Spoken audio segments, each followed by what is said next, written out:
Okay, good afternoon. Welcome back to the invited talk session this afternoon. I'm Satoshi Sekiguchi to be a chair of this very exciting session of two presentations about policies and strategies of US government and beyond. However, they are not limited within the US, but also other parts of the world. So the first speaker is entitled Today's US Administration Activities in Artificial Intelligence and HPC, which is given by Dr. Lynne Parker. She's the Assistant Director for Artificial Intelligence at the White House Office of Science and Technology Policy. After being a professor of University of Tennessee, Knoxville, followed by NSF Division Director for Information and Intelligence Systems, Dr. Parker is leading the White House AI policy to engage with many stakeholders to accelerate the advances in AI for future society. So recently, Dr. Parker helped lead the development of a presidential executive order establishing the American Artificial Intelligence Initiative, which was signed in February 2019 this year. She received a PhD in computer science from MIT and is a fellow of AAAS and IEEE. So please join me to welcome Dr. Parker. Thank you very much. I appreciate it. Thank you. So good afternoon. It's a pleasure being here this afternoon, and I want to tell you a good bit about what's happening at the administration level in artificial intelligence. And I'll also have a little bit at the end on strategic computing update. So there's so much that we're doing in artificial intelligence across all the federal agencies. There's hardly time to really even scratch the surface, but I want to tell you about a number of our activities that we're doing in AI, and so that's what primarily I'll focus on today is the AI. But at the end, as I mentioned, I'll leave 2 or 3 minutes to tell you about the National Strategic Computing Update as well. So I'm sure this audience doesn't need to be told that we are in an era of artificial intelligence. It's presenting tremendous opportunities, and it's touching all areas of society, from healthcare to transportation, education, science itself, advanced manufacturing, agriculture, weather forecasting, and so forth. And so given the fact that artificial intelligence is touching all areas of society, it's important for all of us to understand what our roles are in furthering these areas so that we can make sure that we're taking advantage of AI and it's being developed in a way that we're all comfortable with and is consistent with our values. And so the question is then, what should the federal government do? So as was mentioned, in February of this year, the President signed the executive order on artificial intelligence that establishes the American AI Initiative. This is an all-of-government initiative that is aimed at a number of important objectives, in growing our economy, enhancing our national security, and improving our quality of life. And so I'll tell you about many of the areas that the executive order touches on. So if you look at the executive order, there are 5 principles that underpin all of the activities in the executive order. First of all, of course, is that as a nation, at the federal level, we need to drive technological breakthroughs in AI through R&D. We also need to look at what the barriers are to being able to take good use of AI, and those are areas like technical standards and regulatory oversight. We also need to look at the workforce challenges. We want to be able to train people so that they are prepared for new jobs in this era of artificial intelligence. Of course, we also want to do all of this while fostering public trust and confidence in these systems. And then, of course, this is not a uniquely American issue. In fact, we all know that this is a global opportunities that are provided by AI, and so we need to make sure that we work and collaborate internationally in all of these areas. So if you take those principles and then look at the executive order and then look at the actions that are necessary, they fall into 6 primary pillars that are illustrated on this slide. It's about prioritizing AI R&D, looking at other resources like data and computational infrastructure that are needed for us to be successful and push the frontiers of AI. We also need to look at what the barriers are to AI innovation. I mentioned education and workforce challenges, international challenges, and then another area that I won't have time to talk about today is how the government itself should make good use of AI in order to provide better services for the people of the nation. Now, in each of these areas, there is a lot of activity happening across the interagency. At the White House Office of Science and Technology Policy, one of our key roles is to work across the interagency to coordinate activities across the interagency in all of these areas. And that's a lot of what we're doing. This is an eye chart. I'm not going to go through all of the areas that are mentioned on this, all the actions that are mentioned on this slide. But the point is to show you that there's a lot of activity in all of these areas. Many of these areas have reports and information that's available online. But what I want to do in particular today is to dig into some of these areas and tell you a little bit more about what the administration priorities are. And the first is research and development, and I will focus on that for a few minutes. So we all want more investment in R&D across the board. Certainly AI is no different. But regardless of how much we're investing in AI, we need to make sure that we're investing in the appropriate areas and that we're coordinating across the interagency. And so guiding that work is the National AI R&D Strategic Plan. This plan was updated in 2016. It updated the June of this year, it updated the 2016 version. And it sets out what the areas of investment should be for the federal government. Now, we're all aware that industry invests an order of magnitude more in AI today than the federal government does. And so in light of that, we need to make sure that the federal investments are in those areas where industry does not have a market-driving reason to invest. And so that's what this strategic plan lays out. So if you look at it in detail, there are 8 strategies outlined in that plan. The first strategy is about long-term fundamental investments in AI. Much of the success that we see today due to AI is because of that decades-old fundamental investment strategies that the U.S. has had for many years. And so we're benefiting from that today, and we should continue to benefit from that in the future by continuing these long-term fundamental investments in AI R&D. A second strategy is a recognition that AI, in many cases, will not operate alone, but instead will be working in close connection with people. There are many studies that show that AI by itself or humans by themselves are neither matched by AI and people working together. And so being able to do this in a way that the people using the systems can use and understand the AI systems appropriately is an important research area. A third area of importance is understanding and addressing the R&D questions for the ethical, legal, and societal implications of AI. So that's the third strategy. And related to that is a fourth strategy having to do with the safety and security of AI systems. We all want these AI systems to be systems that we can trust. And so these are important research areas. Now, the other strategic areas are we need to have not only the good ideas in AI, but we also need to have the infrastructure computationally and also the data infrastructure that's needed in order to make many of these AI systems progress. And so that's an area of strategic emphasis.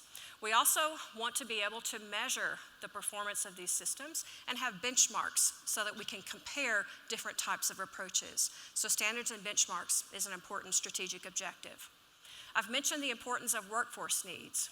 If we can look forward and see that AI will change the nature of work, we need to have the R&D to help us understand what that looks like going forward.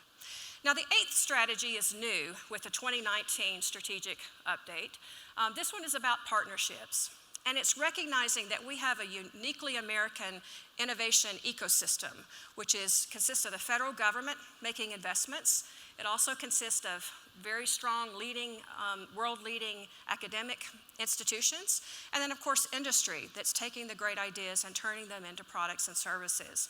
And so investing in those partnerships that help all parts of that ecosystem work together well is an important strategy laid out in this plan. Now, if you dig into all of the research in these areas, there are many vignettes that illustrate what great accomplishments are coming out of these fundamental investments. So I have just a scattering of some of these ideas. NIH, some of the work that they have invested in has led to an AI algorithm that can assist in screening for age-related macular degeneration. NSF has some investment that was fundamentally began to use AI for the purposes of coming up with new battery material design. But this is a great example of how fundamental research can lead to applications in areas that were unexpected.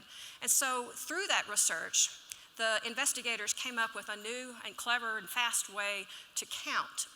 And so that counting is now being used in many other fields like material science, computer vision, software verification, and so forth. NASA invests significantly in AI and have developed machine learning techniques for things like land cover classification, assessment of surface deformation due to earthquakes and volcanoes, and other areas. Moving on, Department of Homeland Security has developed, in some of the research that they fund, has developed tools for first responders that helps them to make good use of real-time data in emergency settings so that they can make more informed decisions. USDA is looking at advancements for farm management using AI in areas such as optimizing fertilizer management. And then in the area of safety and security, NIST is working on research to help us understand the various types of adversarial attacks that may occur during the AI lifecycle.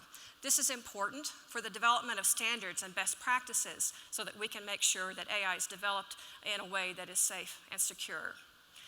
In many types of AI systems, we need to understand how the AI system is making its decisions. And so DARPA is investing in programs having to do with explainable AI so that the AI system itself can explain how it's making decisions so that we can then understand whether or not the recommendations that are coming out of the AI system are appropriate.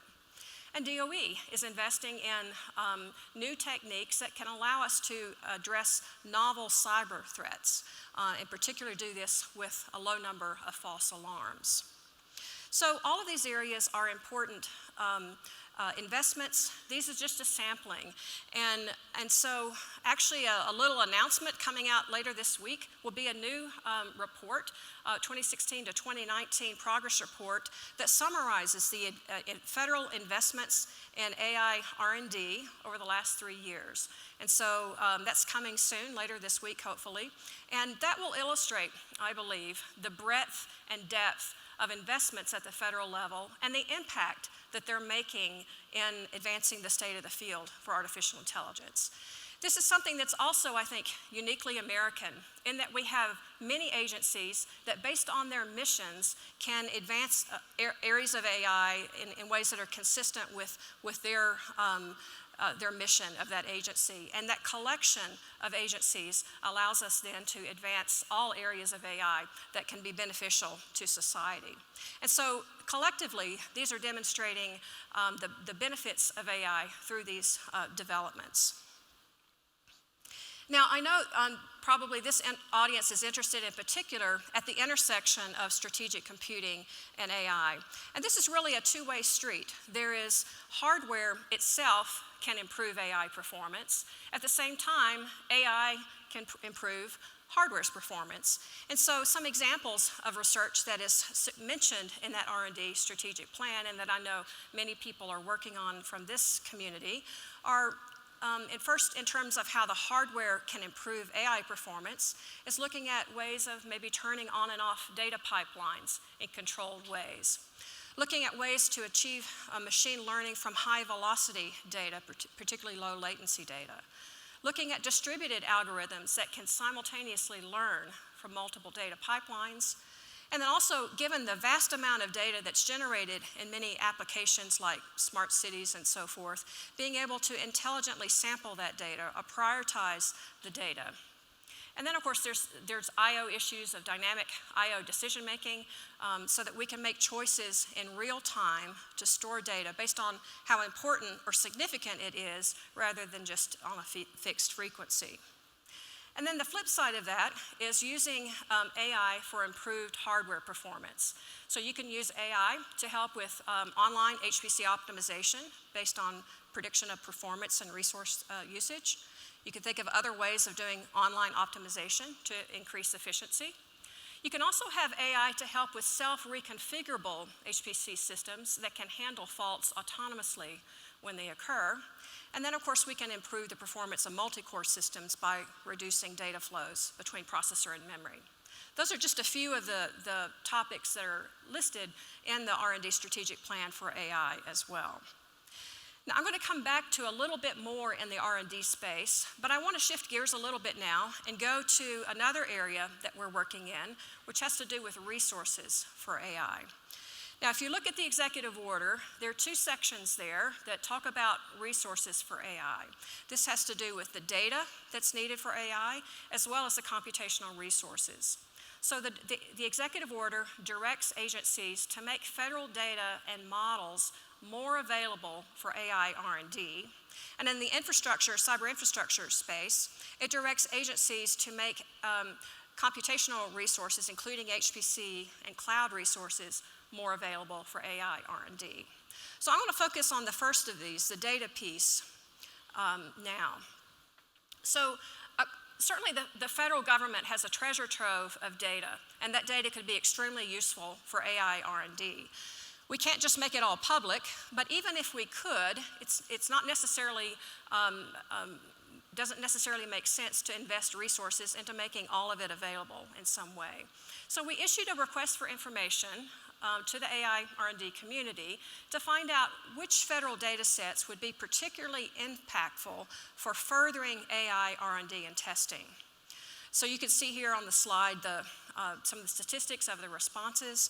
And then in looking at the answers to the questions that people gave about what data would be most useful for AI R&D and testing, these are the kind of data sets that we heard about. So you see there's transportation-related data, weather data, medical data, law enforcement data, and even package delivery kind of data. And so we can understand why AI R&D researchers would be interested in data and models in this area. But it's not just about the data itself. Any of you who are data scientists know that the data in and of itself might not be in a form that's particularly useful. And so we heard from the people who responded to the request for information that said there's a lot of aspects to the data that also need to be addressed.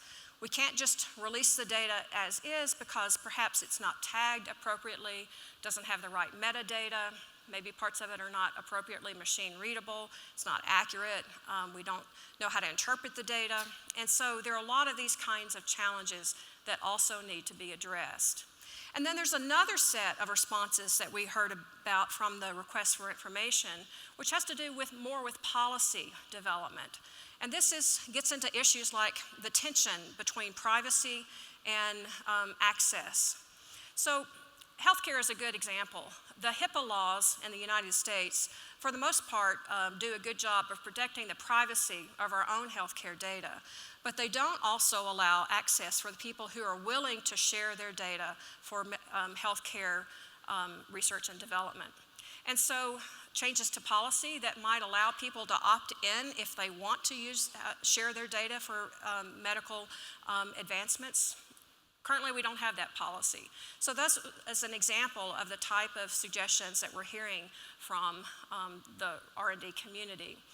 There's also potential ways that we can incentivize more data sharing.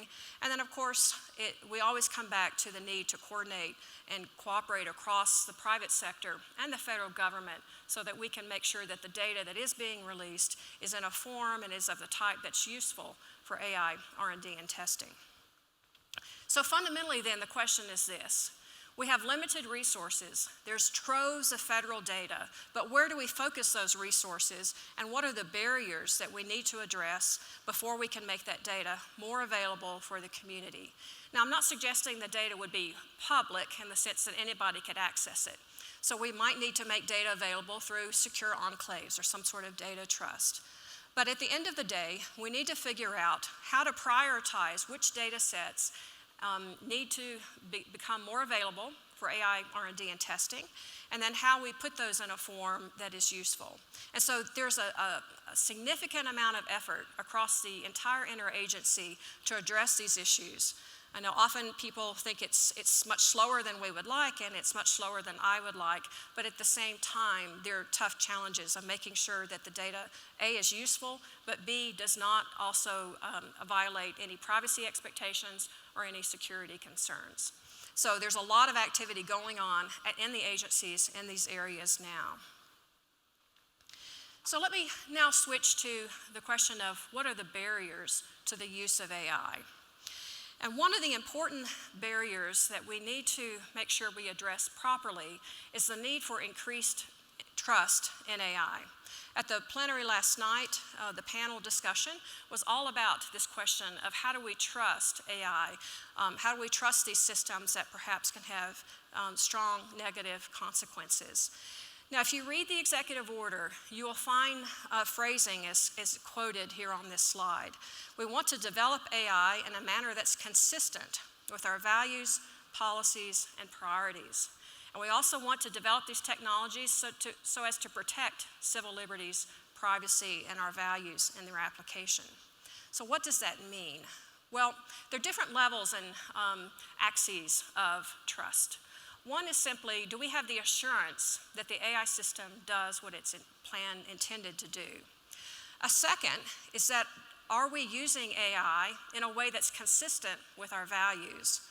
And then third is that even if it's designed and it will do what it's supposed to do, and even if it's doing it in applications that are consistent with our values, if people don't understand it to be that way and they don't have trust in it, then we also can't benefit from it. So these are the different angles that we're considering for engendering trust in AI. So how do you engender trust? Well, we come back to R&D. That was mentioned last night on the panel as well. We need R&D in order to accelerate the solutions to some of these challenges. There's questions of governance and oversight, and then there's also education. So let me touch on these again, and so I want to return for a moment to R&D. There are many open technical questions that are hindering current rapid adoption of AI. Of course, AI is software. Like any software, it can be designed using poor software engineering. And so we need to make sure that as we develop these software tools, we're developing them with good engineering practices, just like we would do with any software development.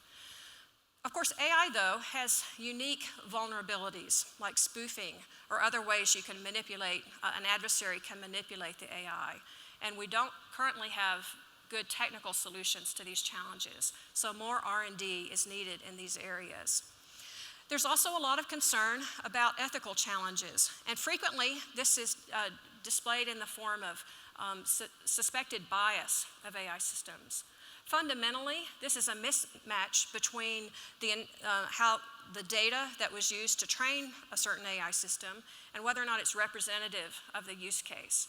And so we need to have better tools to be able to understand whether or not we're doing this properly. We also need to have better tools in many cases to help us understand what an AI system is doing for those cases where it really matters.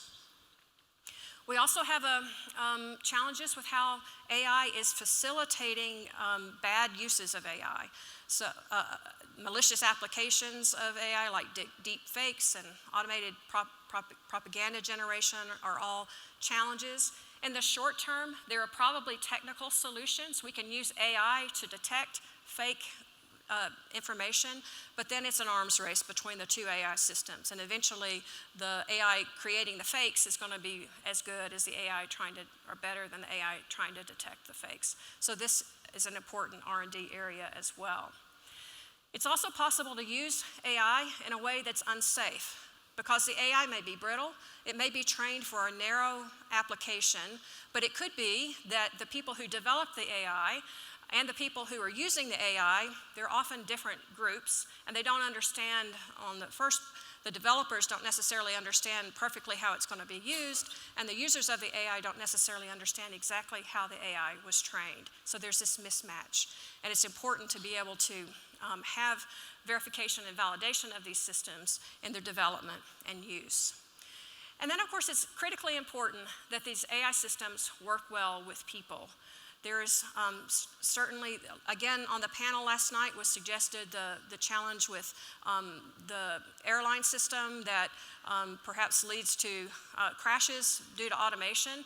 And it could also be that the automation is presented in a way with other things going on to the person that you don't know how to deal with lots of alarms at the same time. And so understanding how the person interacts with the technology is critically important for AI systems. So these are some of the open R&D challenges that are in particular critically important for us all to get right.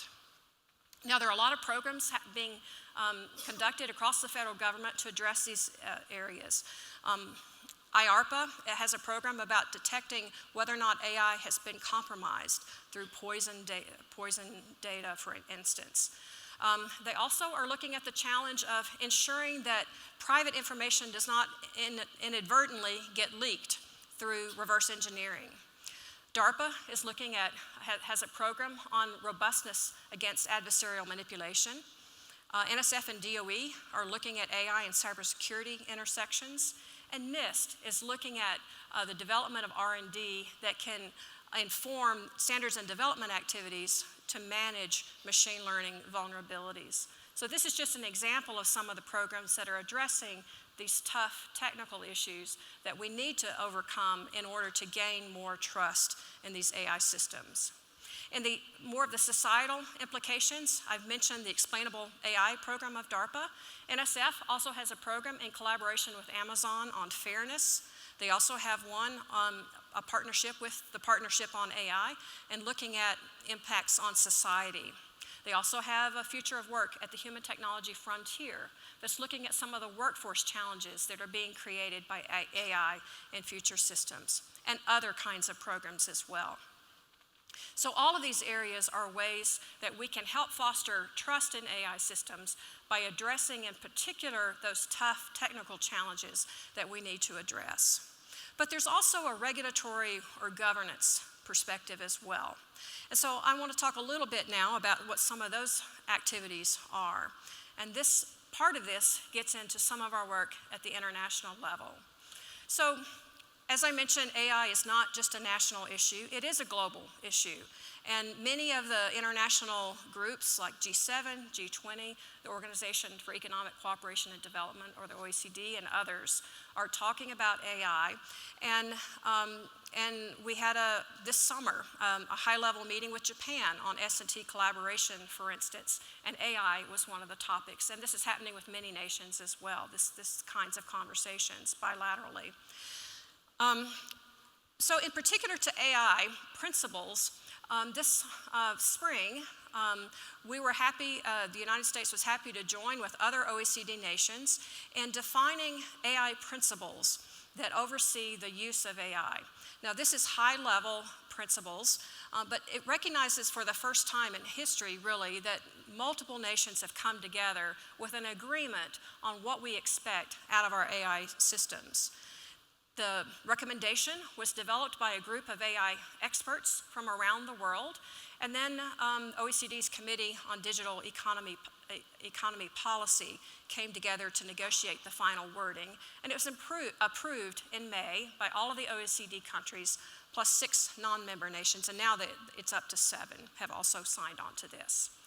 So if you look at the principles, they cover things that we would expect. Things like inclusive growth, human-centered values and fairness, transparency and explainability, robustness, security, safety, and accountability. It also has a set of principles that have to do with what nations should do in order to foster the responsible stewardship of trustworthy AI.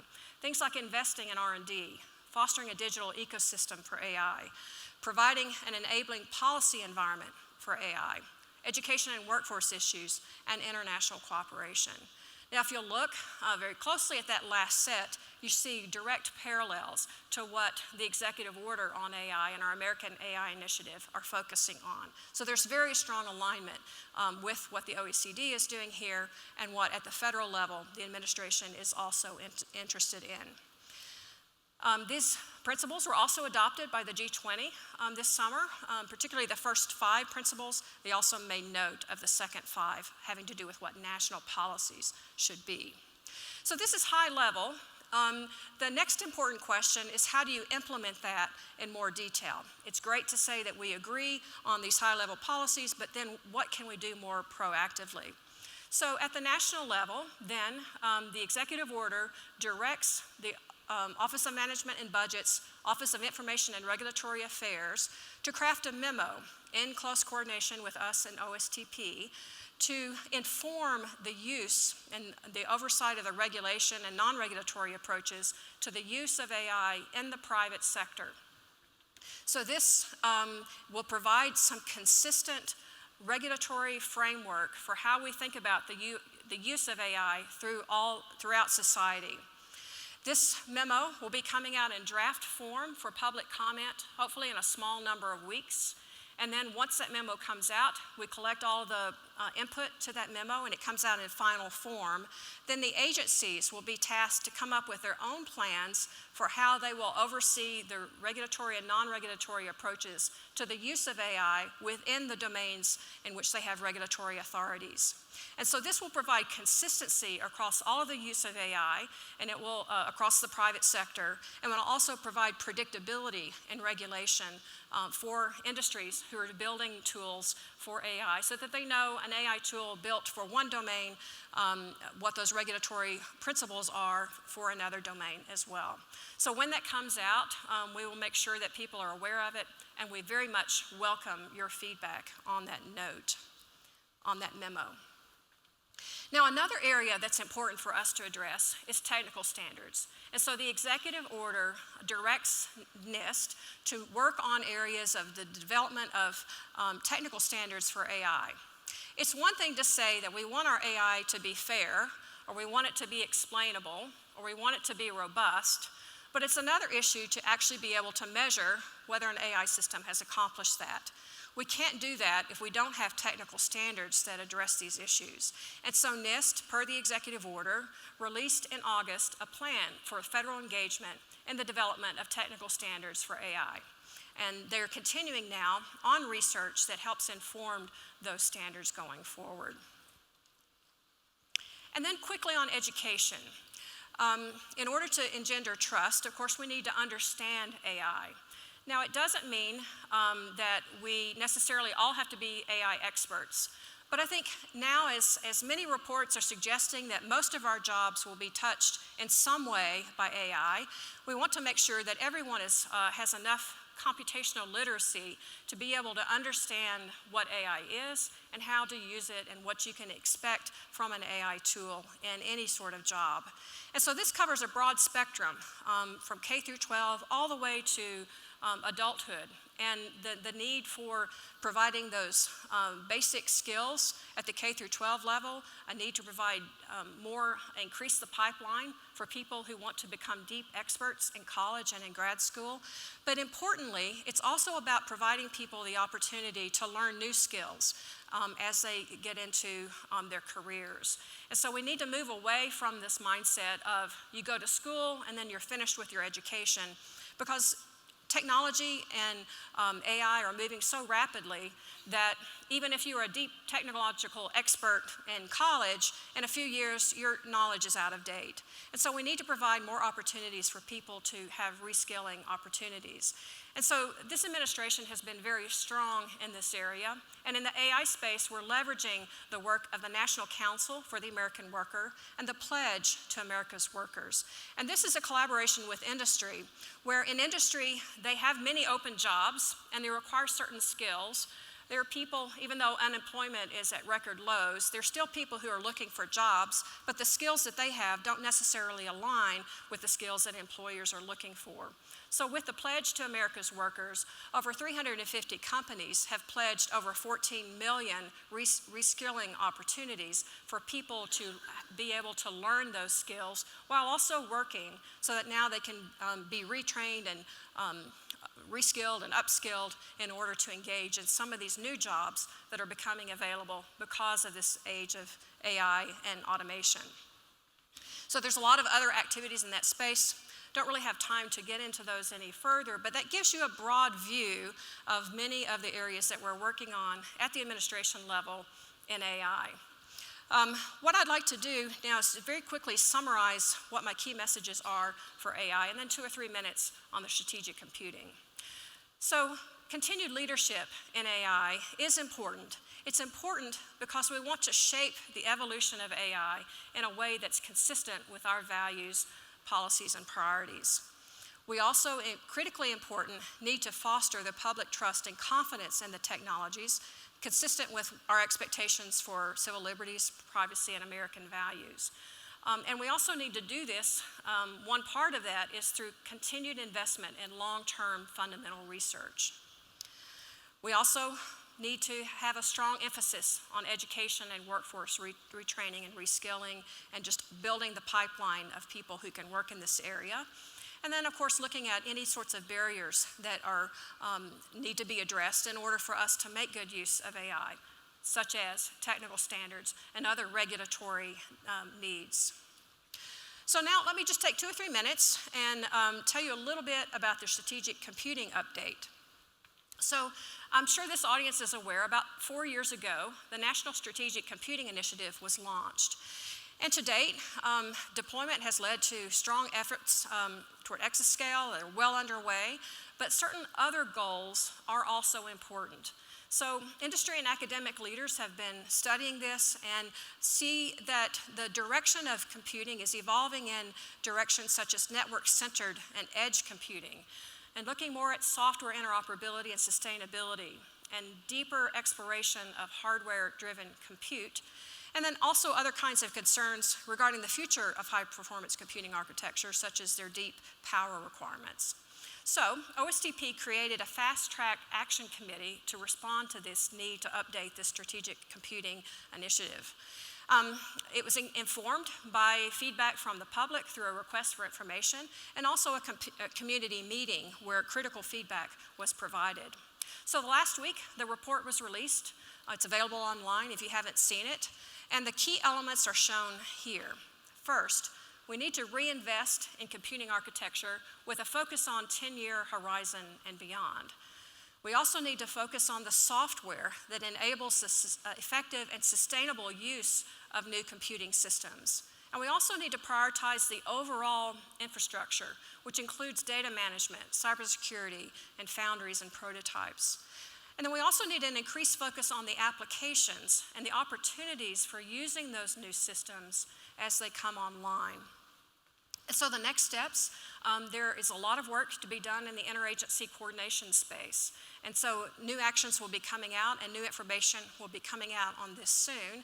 And there will be a lot of opportunities for industry and academia to engage and partner with the agencies in these areas.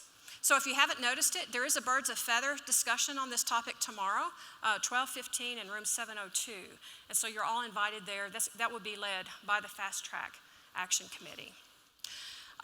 So just to swing back to AI for just 1 second to conclude, if you haven't discovered it, please check out AI.gov.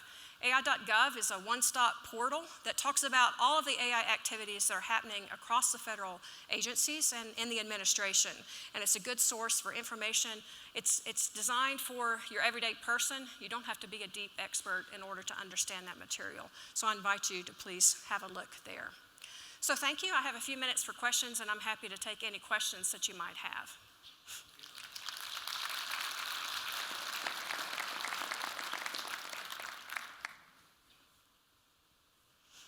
Any questions? Oh. Yes, sir. Good morning. Thank you for the excellent talk and coverage of the area. Excuse me, could you please identify yourself? Sure. I'm John Sopka, S-O-P-K-A. I'm a semi-retired former software developer, systems developer. Okay, enough? Thank you. Sure. I was somewhat concerned about the lack of inclusion in the area of concern for trust with any focus on autonomous weapons. That's a topic that I think is potentially comparable to the need for control of nuclear weapons, which we've widely accepted now after the major development of it 50 years ago or 60 years ago. It's not too early to start including that in our concerns and our specifics. Yes, and I'd be happy to address that. Certainly the Thank you. Department of Defense has been very proactive in the development of the ethics for the use of AI in defense. So over the last year or so, the Defense Innovation Board, which is separate, it's an independent group from Department of Defense, but it's certainly doing its work with strong support from DoD. It's the development of a set of principles for the use of AI in defense applications. And so a couple of weeks ago is when they came out with that report. It's a set of recommendations for the principles for the use, the ethical use of AI in defense. And so that lays out a set of strategies and a set of recommendations that are now have gone to the Department of Defense, and they have strong desires to figure out how to implement that into DoD practice. And so that's certainly something that DoD has as a high priority. And I will say just specifically the efforts that international discussions on lethal autonomous weapons or laws is led by DoD and the State Department. And so that's the primary reason why I didn't discuss that here. But certainly there's a lot of work happening in that space. And DoD has this front and center of their activities. Any other questions? Oh, there is. Number 2.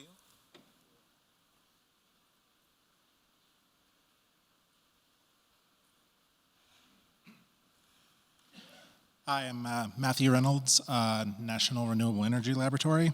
I have a question real quick. You mentioned in your slide on educating and training AI-ready workforce, reskilling.